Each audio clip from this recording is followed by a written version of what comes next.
Climate change is recently becoming an increasingly popular topic of discussion in today's society due to its dramatic increase and need for action.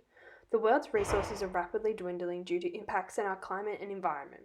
Climate change may be due to natural impacts and processes such as sun radiation or internal changes within the climate system, or even due to human impacts such as land use and changes in the balance of the atmosphere.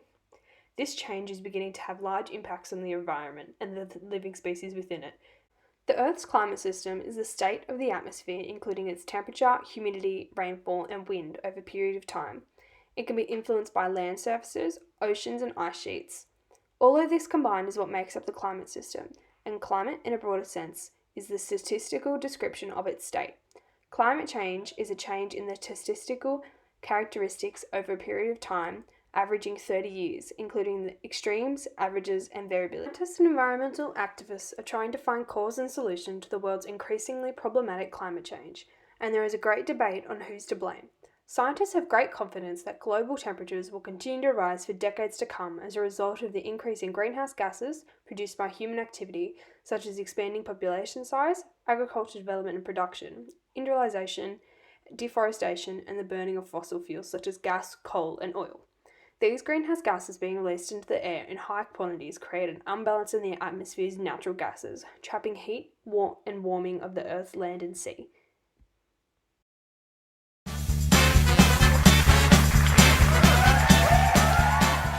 on Climate Change Chasers, we have a special guest from NASA to talk to us today about global climate change. Welcome, Professor Bobo. How are you today? Hi, thank you for having me and giving me this opportunity to speak about climate change. So our audience understands what climate change is and how it is caused, but some members have sent us in some questions we'd love for you to answer. Oh, absolutely. Fire away. So Zachary from Puerto Rico asked, how does climate change affect animals and the different species in the wild? What a great question, Zachary. Climate change poses significant threats to the place, species, and people's livelihood. But with regards to animals, they live in habitats that are specific climate conditions that allow them to live and thrive within their habitat. And when climate change comes into effect, with things like temperature and rainfall patterns altering it, and can create a struggle for those animals to survive. Not only can it affect a species directly, but it can disturb the entire ecosystem. With every animal and plant within an ecosystem playing a role, whether it be food source, predators, pollinators, or a source of shelter. With climate change affecting the Earth's average temperature and slowly increasing, animals that require a cooler habitat like mountain tops or Arctic might not have a suitable place to live. It's truly devastating, but do you suggest animal lovers like Zachary want to help?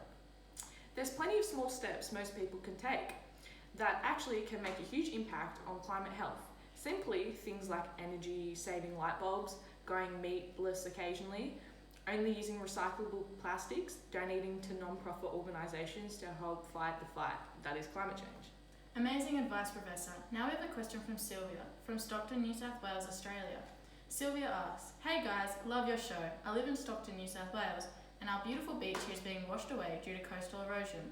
The childcare centre that resides Stockton Beach has been demolished just last week due to the fear of it being washed away. You know about this, and is there anything the government is doing to help with this, or what will happen?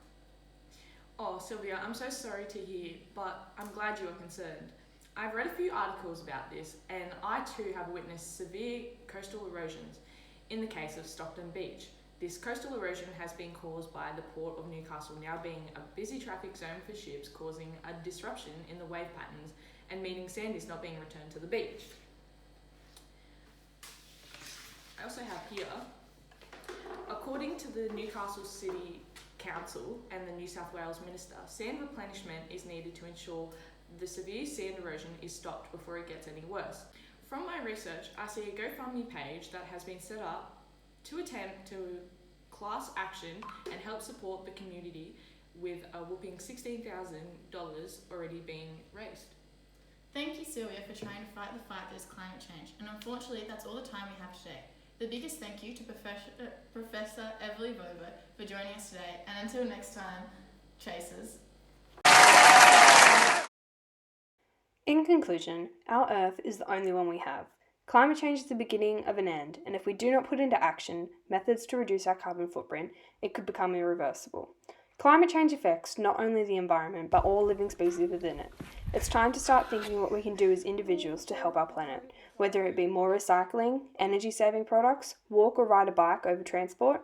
If it means we all have to put in small efforts to help our environment, I personally think it's worth it. What do you think?